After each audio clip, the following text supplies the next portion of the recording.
Special dog named Faith. She has bright eyes, alert ears, a wagging tail. She's a great dog with a wonderful personality.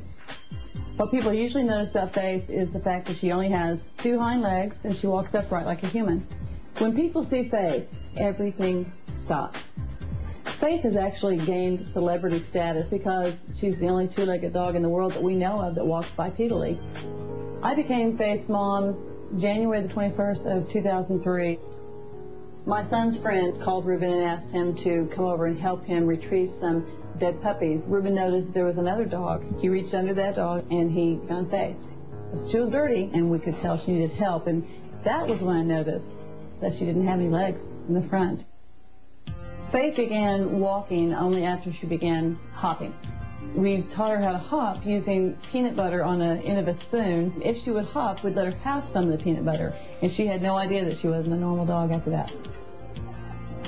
Faith is a part of our family. Faith sleeps right beside me every night.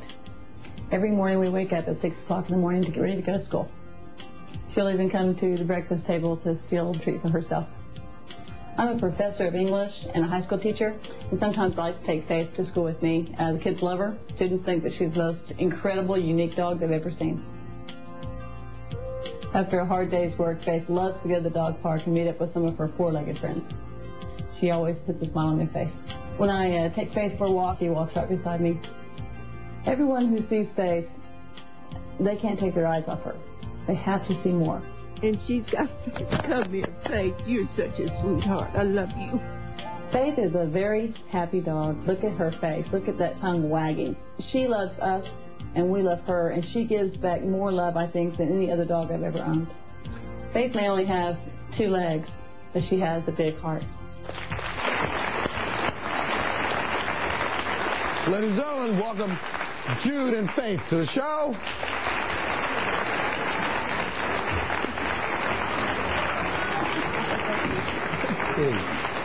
How are you?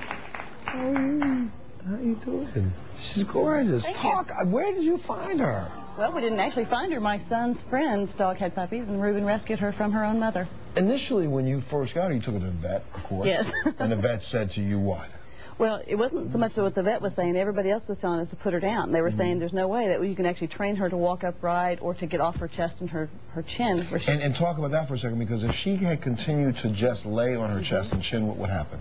It would rub an abscess. That much the doctor did tell us. It would rub an abscess in her chin where she tries to get up and on her chest. This way, being bipedal, she's actually able to walk. And the number one question people ask, well, what about her hips? Are her hips okay? But she has been checked out, and her hips are fine. But, okay, so now how did you teach her to do this? Because this is not natural for a dog. No, it's not. And, right. and I would have to say supernaturally. We prayed about it a lot, and of course, we did work with her. But we actually taught her to hop. It was one of our other dogs who taught her to run. Well, you talked about how you did this in the wintertime and in snow. Explain this for a second. It had snowed, and we knew that it was going to be cold. If we put the dog outside, she had a choice to make. She could freeze or she could hop. So, but I wouldn't have left her there. No, I know. Of course. So you put her out in the snow, and then she also used the snow to kind of balance herself a little bit. We don't like to tell people the story, but we did use actually a skateboard at one point, and she fell off a few too many times, and so we tried strapping it to her. We tried all kinds of different ways to show her, movement, show her what it meant to move, what the benefits of movement would be. So when we did put her out in the snow, and she did have to stand up like a rabbit, we were able to get her to hop 1 time and reward her, hop 2 times and reward her, and then she realized that, hey, if I hop, I'm going to get rewarded. Gotcha. So, and then what after the hopping though?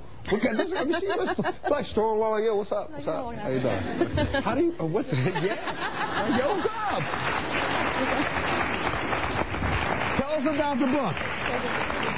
Tell us about the book. I did have an opportunity to write a book because so many people wanted to hear her story. And I know that to tell a story, you have to tell the story before the story in order for it to be interesting. So she's going to check things out. That's cool. So the story itself is about our family, what we went through just prior to getting Faith in our lives. And it was tragic, and there was a divorce, and there was a kidnapping, and there was some torture involved. And so we had to get through that before we could actually train Faith to be a natural dog or a normal dog.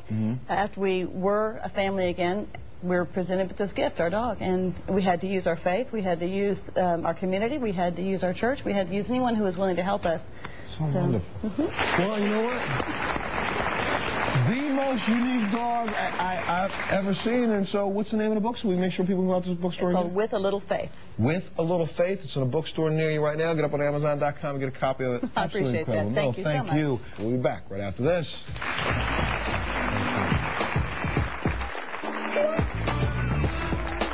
I went out in my pajamas, barefoot,